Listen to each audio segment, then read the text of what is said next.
My name is Amro.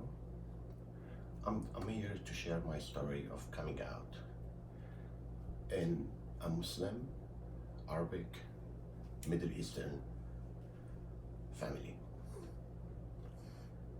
And the reason I'm making this video is if anyone watching this and who's dealing with homophobia, rejection, feeling alone, I want to tell them I've been there and look where I am now. And also I want to share my story for the Western world so they will know why some people will leave their houses, their homeland, their culture, their friends, for everything and start from zero.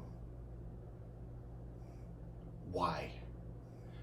Because if we have 1% chance we're gonna be alive, we will not do that. But we're being forced to escape, to start new life in a new country, a new culture from zero. So this is my story.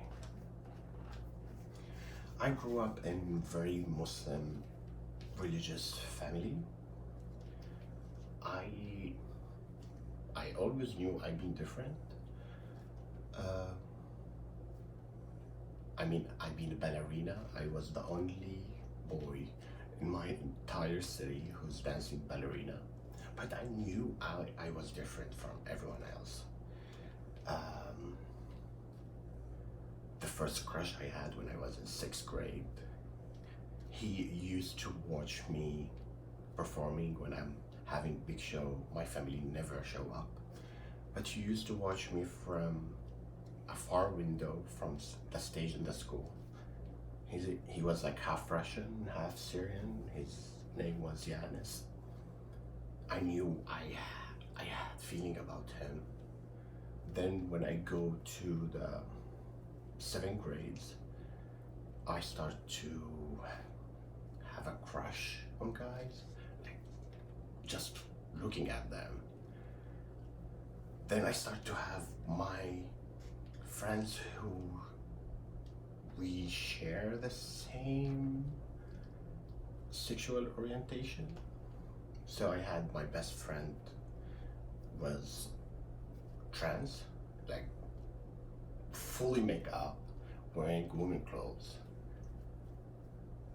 And we were like best friends all the time in high school. The first accident I have when he find a porn magazine and he cut all the hot men's and we throw the women's and he put them in my backpack. So my mom, when she was like washing my clothes, find the naked man's picture in my bag.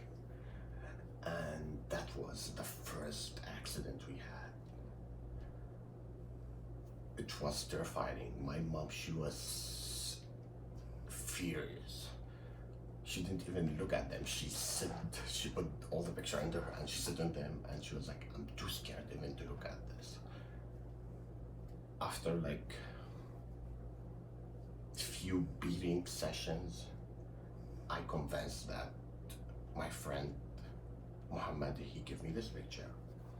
The next day, my mother, my father went to the school and did a huge scene. And Muhammad, my best friend, got really punished in front of everyone in the school. And they told everyone in my school, even the manager, that we are not allowed to communicate anymore. So me and my best friend in the same class were not allowed to do eye contact even.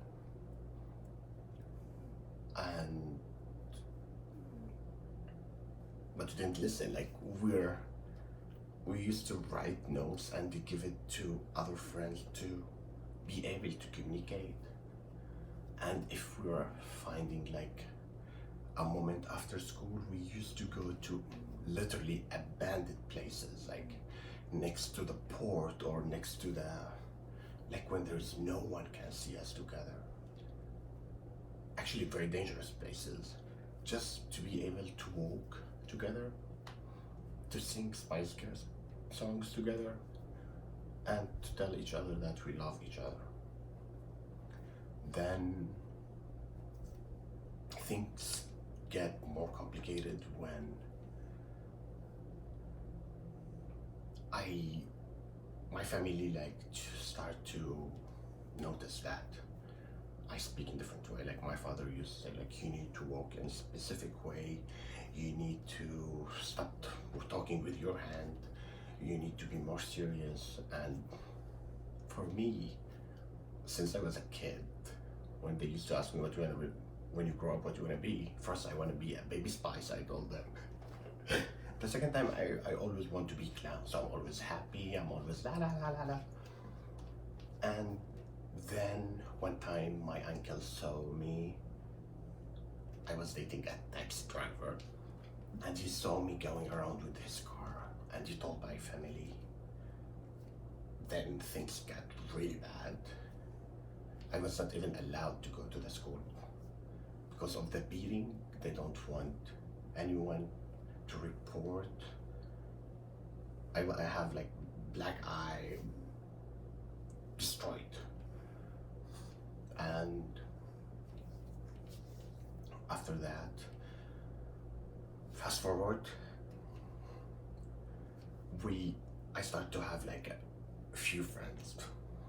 J-Lo, Maya, my friend trans from school, Brittany, and this is our group.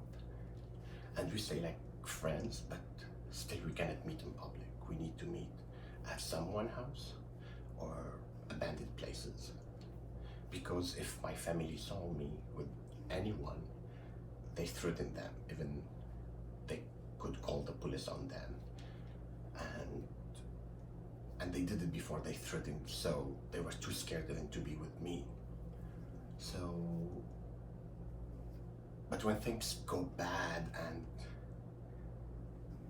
I can't handle pain or getting beaten up at the house or at the school, I used to run away. I used to go to my friend's place in city next to us, his name Brittany, who have a room under their house, and they used to sleep under his bed. So if anyone of his family will come, they will not see anything. But he locked the door, then I came out under the bed and stay like 6 days. Then in age 16, I met friend Edward at the beach, and I told him like I always want, he's from Damascus, the capital city in Syria, and I told him I always wanted to visit the capital city. And he told me like, you are welcome, come. And I ran away. I took a small bag, don't know where I'm going. But I know this Edward and his friend from Damascus, and the gay culture in Syria, we take care of each other. Doesn't matter if you have money, because everyone will take care of you. Doesn't matter if you don't have a place to stay, because everyone who will be able to provide something, he will not even ask you. You don't even need to ask. So I ran away for a year. Because at the house I was alone. I was dealing, that my family used to bring this religious lady to get out the gay evil from me. She used to cover me with white blanket and put a pillow in my face and to pray on me. And sometimes the pillow get too close to my face. I can't breathe. And it was really hard. Make you feel like that you are evil. And she used to come like without notice. Sometimes I'm sleeping in my bed and she show up. I was terrified. Then they took me to therapist to fix me, and he used to inject me with testosterone or men's hormone to make me straight. And it was painful for 16 years old to deal with that. But the breaking point was I was dating a guy. Then the other guy who I broke up with him knew that I'm dating his friend. Oops. Knew that I was gonna run away from my home for that day to sleep over. And he called my family and he told them, when your son is coming back, check his ass because he been doing things at night with a man. When I returned the next day, I know I'm gonna get beaten up. But when I went, it was my entire family. Everyone. From this young to my 2 grandmother at our house. So I was like, what's going on? My brother grabbed me to the living room and my uncle told me that you have 2 options: to convince and to say the truth, and we're gonna lock you up all your life in this room, or we're gonna take you to a doctor to check if you had any sexual things happen back there.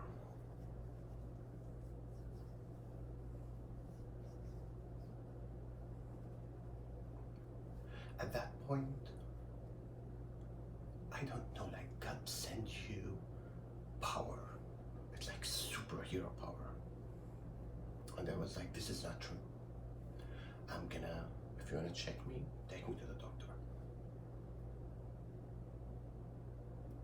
I went to my room, they asked me to change because they're gonna take me to the doctor. And my plan was, when I'm gonna leave the house, I'm gonna run away. Because I've been trained like to run, and I was second in my school for long jump. I thought I have a superhero power. I'm gonna run away from them and they're not gonna catch me.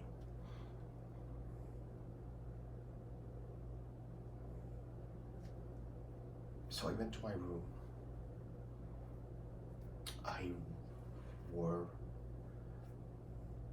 pajama and I put inside the pajama my Spice Girls pictures.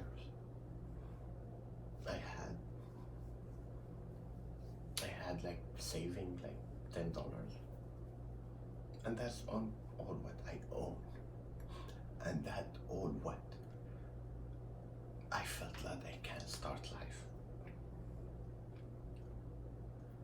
When I told them I'm ready to take me to the doctor, it was Friday night, and this doctor, he's like, you know, when there's crime in every city, there is the president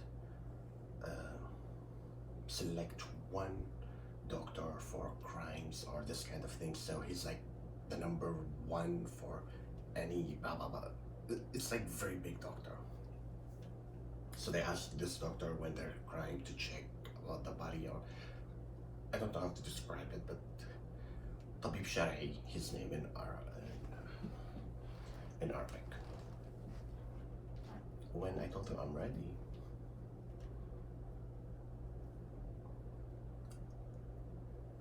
discovered that they're gonna tie me up. When they're gonna take me out from the house.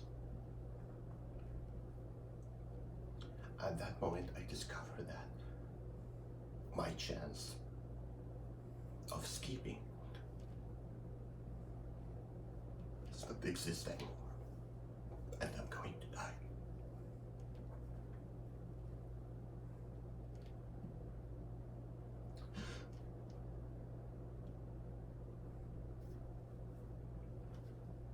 They took me tied up in a taxi. We arrived at the doctor's office.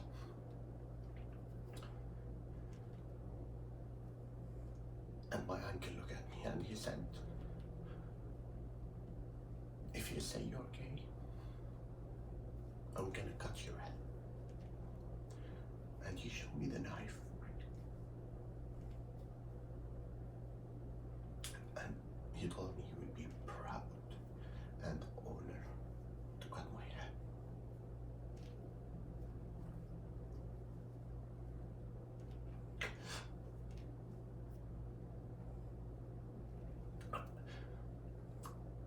The doctor asked them to leave the room and he closed the door. And I start to hear my ankle sharpening the knife. And I start shaking.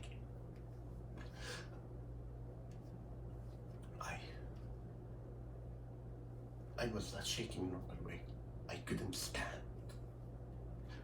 And the doctor came to me and he held me. He was like, "Stop shaking, where you are shaking from?" And I told him, "I smell death."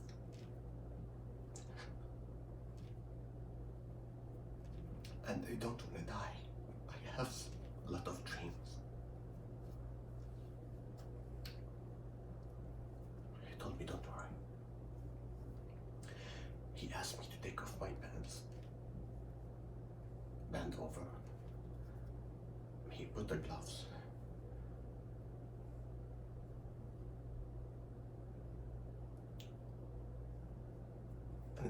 And I started sobbing.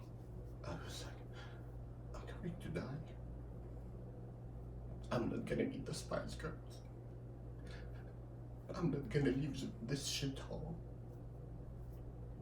I'm not gonna change the world like the way I used to promise myself."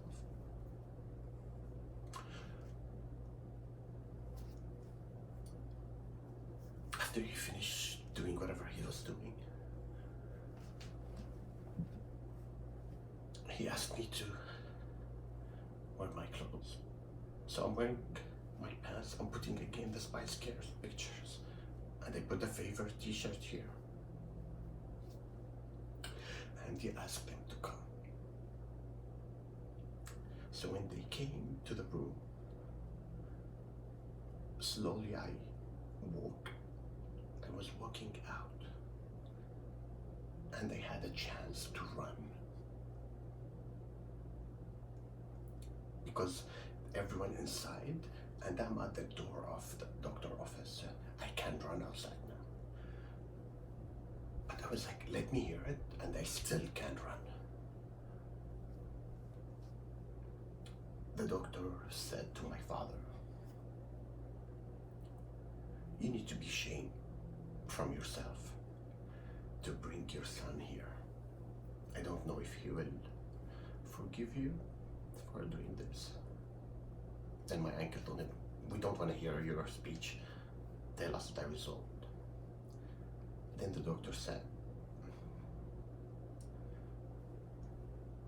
"If my son is gay, your son is gay. Your son is not gay. And you need to be shameful from make him experience something like that." Then my uncle, he was like, "This is not correct, this is lie." And the doctor said, "If you want, this certificate could be signed by the president, just to make you sure." At that point, I'm still in a shock. They start kissing each other and hugging each other.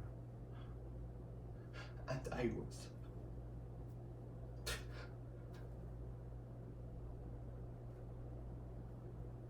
was broken.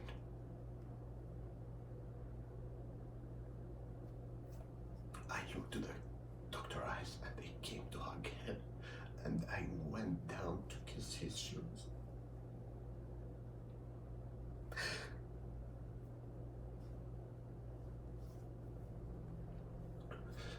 And he told me, "Run, my son, run."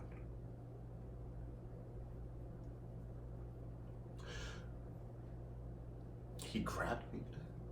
When I hugged him, he said, "Run, my son, run. You need to run."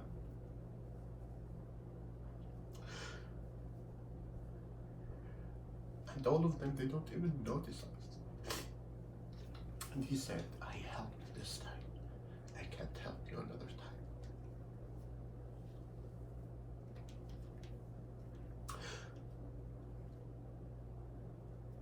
No one hugged me there.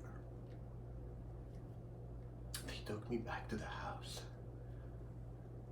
And my mother, my aunts, waiting at the balcony. And they are doing, after my father called my mother, told her the news, so they were like celebrating, doing the lily at the balcony, celebrating that the rumors are not true.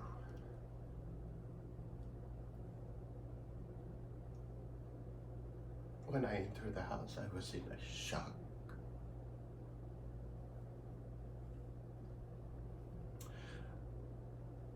I saw my nephew, so I want to hug someone. They took him out from me. They were scared from their kiss, from me. I went to my room.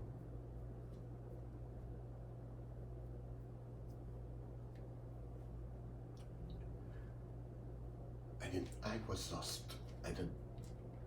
My head was not processing that. I was this close to get killed. And God sent an angel to save my life. And still my life under risk.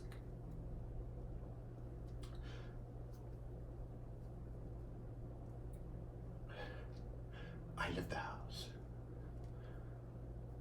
I went to the bus station. And I took a bus to a city, to another city which I never been before. I don't know what I was doing. I just wanted to go. I went to a city called Hama by myself, without knowing anyone there.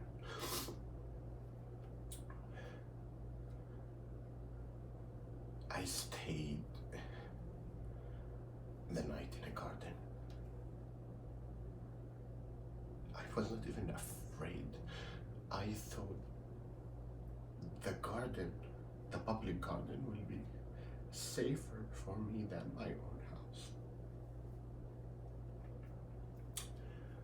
Returned back the next day to Latakia, where I met Edward.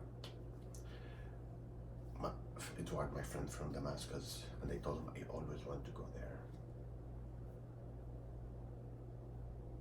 He paid for my bus, and I went to Damascus with literally nothing. Broken heart, shock, feeling rejected, empty, and completely worthless.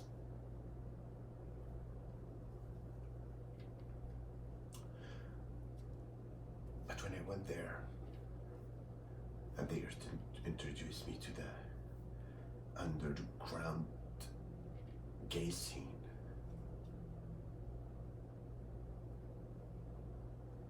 I was able to be the clown again.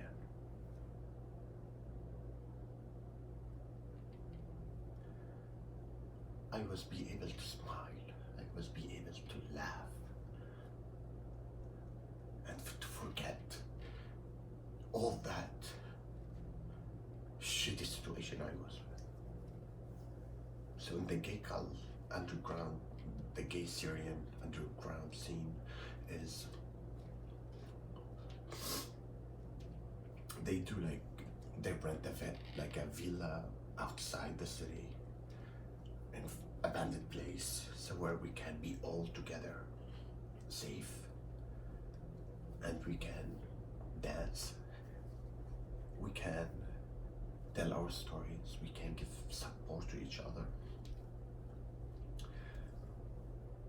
And at around like 5 o'clock in the morning, when the sun is coming, when everyone's tired from dancing and throwing shade, so usually they select, there is like, they need 2 characters or 1 character to be the shady bitch, or like someone who read and make funny comments about others, so everyone will laugh, and I found myself at that spot, the center of attention, loved, accepted. Away from my family, I found another family.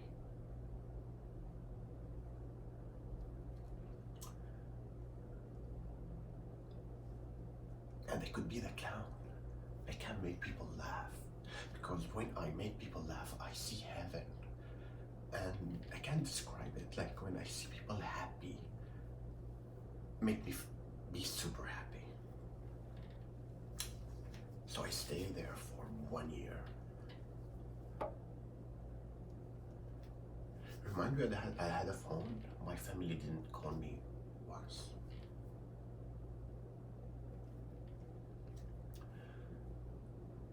Then I decided to go back because I need to finish my high school. I discovered my family moved to a new house.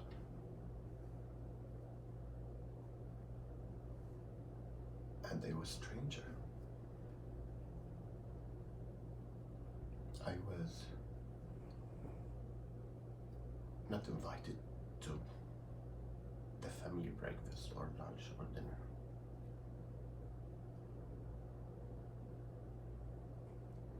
I remember hearing them laughing at the lunch. No one even called me.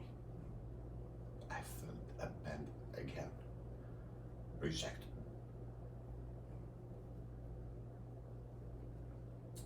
But I had to stay there with my brother. He used to tell me every morning how much he hated me. And how much I'm ugly. And he wished me death.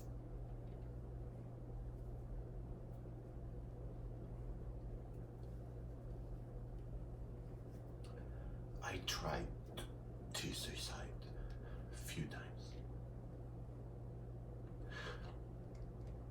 To a limit, my family used, because I was underage, my family like throw my body at the emergency because they don't want them to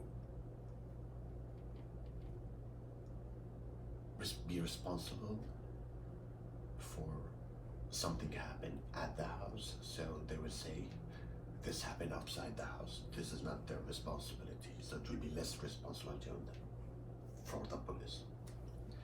I remember the last time I tried to hurt myself by swallowing every pill in the house. I woke up in emergency room with my clothes in a plastic bag next to me.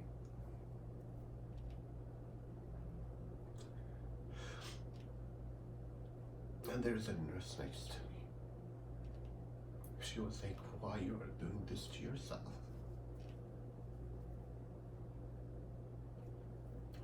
I couldn't have answer for her. I wore my clothes. And it was crazy raining outside. And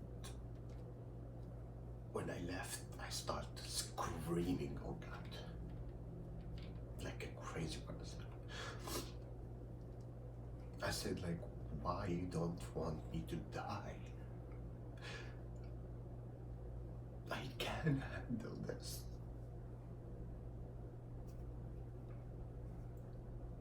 If my own family don't love me, if my own relative who I grow up making them happy see me in the street and act like they never knew me, if I'm getting bullied in school, I'm not invited to any family celebration.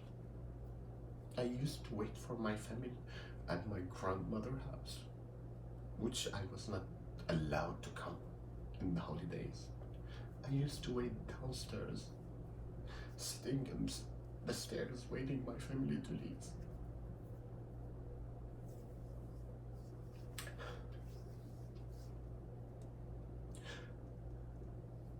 But at that moment, I felt all of this. I'm screaming to God in front of everyone. I felt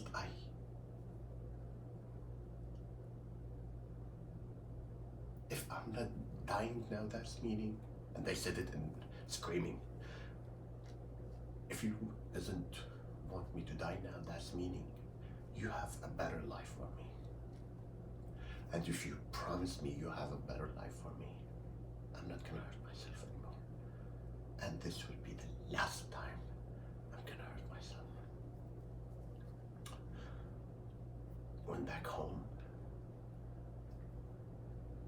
I don't know, like I had like superhero power.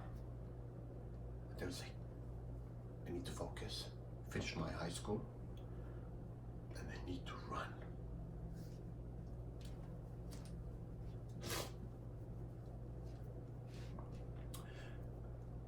The day before I left Syria, I wrote a note to my grandmother, who I used to love her a lot. And they wrote that I miss her, and I love her, and they hope to see her soon. I'm leaving Syria tomorrow morning. I put it under her door.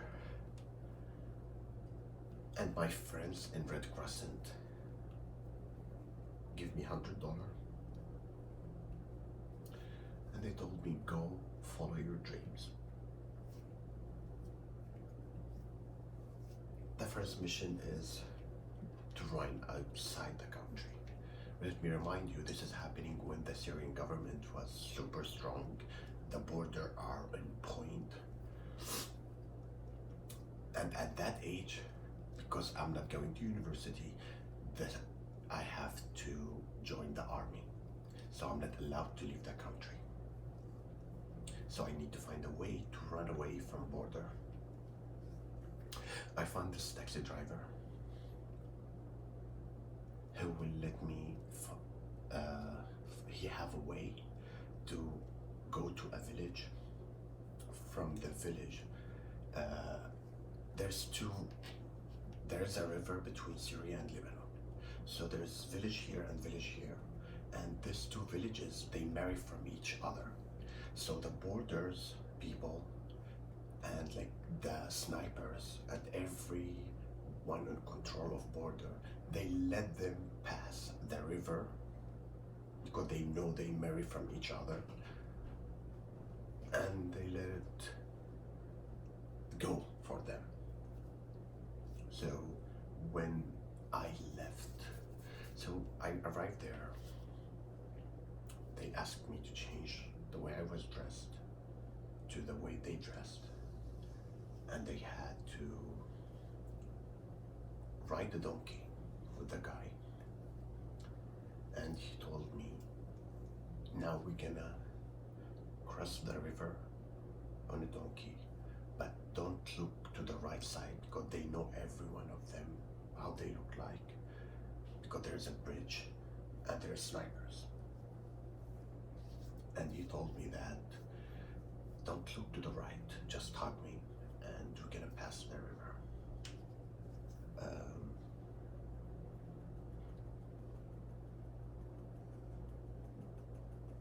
Just the idea was terrifying. I remember when I was changing my clothes in the bathroom, and after he showed me from far away what we're gonna do, I was sobbing. I was like, I'm gonna die, I'm gonna die, I'm gonna die, I'm gonna die. Then he took me, he let me sit in the donkey, and we crossed the river. And he told me, remind me again, don't look to the right. And of course, when someone tells you, like, don't look to the right, you're gonna look to the right. When I looked to the right, it was like a small bridge with around 30 soldiers with guns or whatever the name of it, ready to shoot. When I saw that, I pissed on myself. I was like, I'm gonna die, I'm gonna die, I'm gonna die, I'm going to die. And I started praying to the God the same way I prayed when I left the hospital. I was like, you promised me you're gonna have a beautiful life for me. You promised me. You promised me. Till we crossed the river, we continued. He stepped down and he asked me to stay sitting in the donkey, and he let me walk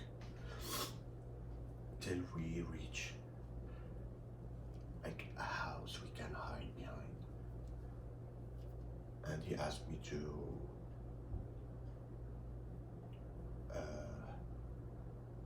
come down from the donkey. I was not able to stand from fear. I was shaking. I had to stand next to the wall to be able to hold myself.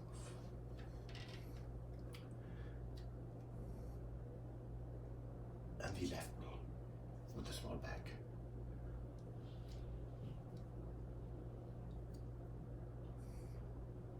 But I felt free. I felt there is no uncles here to kill me.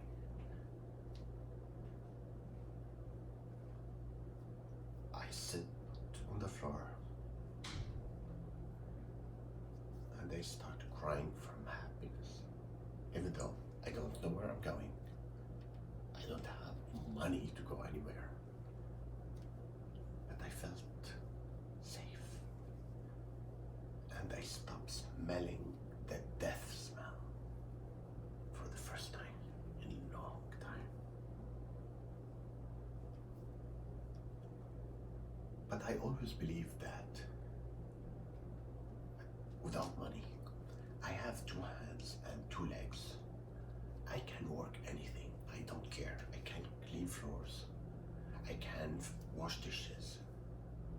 Till I'll be in my feet and I can be in my dreamland. Where is my last stop? So I always remind myself that what I'm doing now, whatever I'm doing now, is a bus station to my dreamland. I changed like 9 countries in total.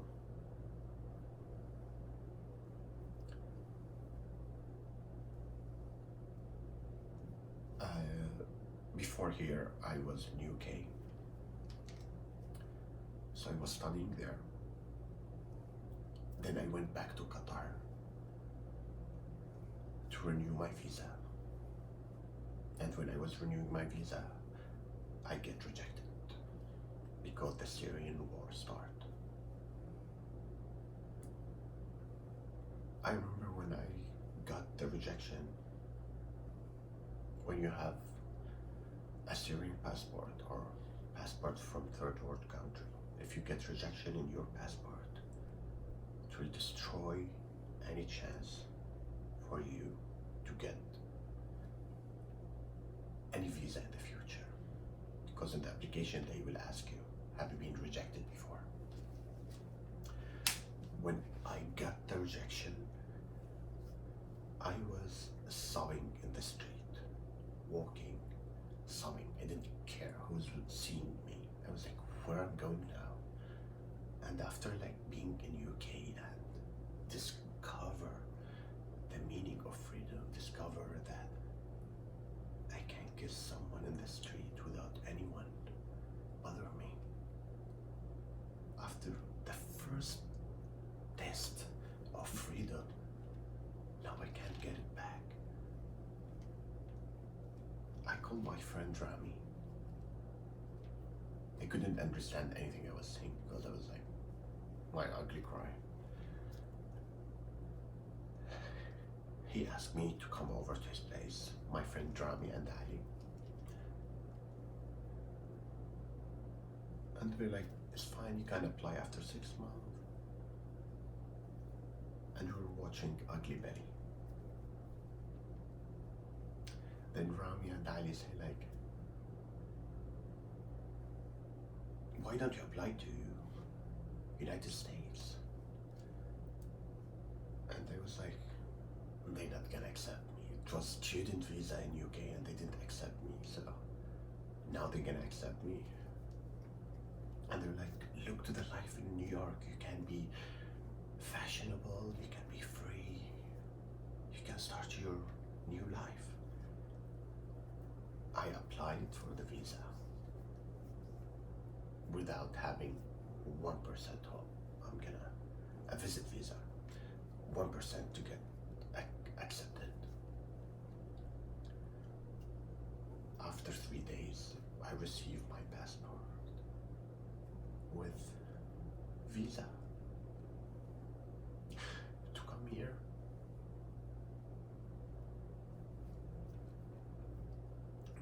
We cried.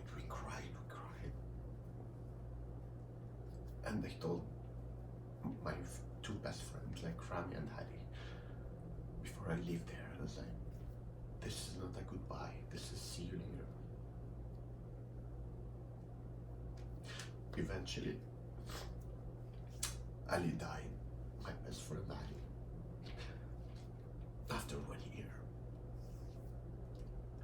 Anyhow, I arrived at the airport. I couldn't see the airplane. I was so nervous. I was like, maybe they will not let me in. Because you know, when you're Arabic and Muslim, there's interviews till you get out the airport. So, in the airplane, I wrote every person who hurt me. Every person who made me feel bad. And I wrote under it, I forgive you all. I'm starting a new life. I don't want to hate you for the rest of my life. This new chapter will be full of love and hopes, and my dreams will start now.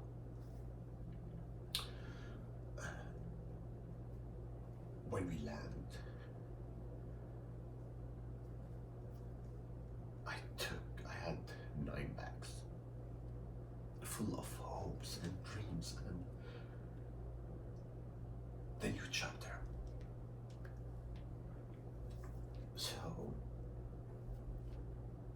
finished the interviews,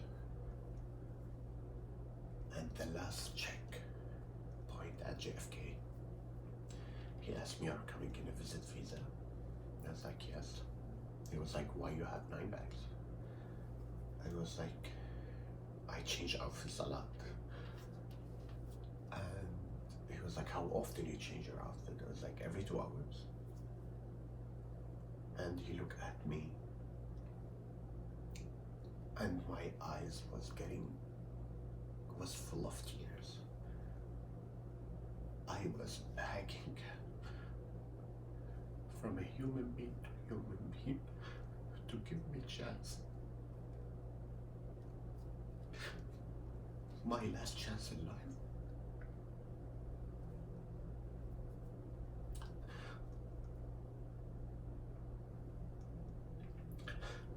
And he looked to my eyes,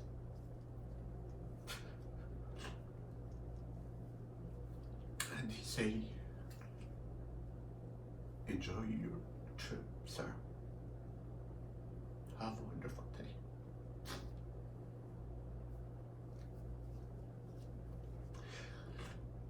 And it was the happiest moment in my life.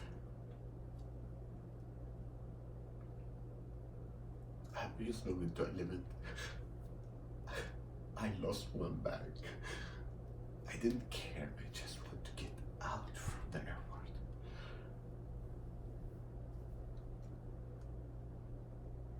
And 7 years later, after 7 years of therapy,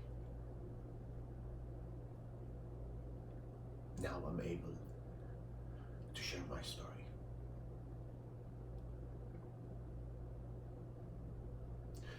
For other people who cannot celebrate Pride, to tell them, if someone from small city Syria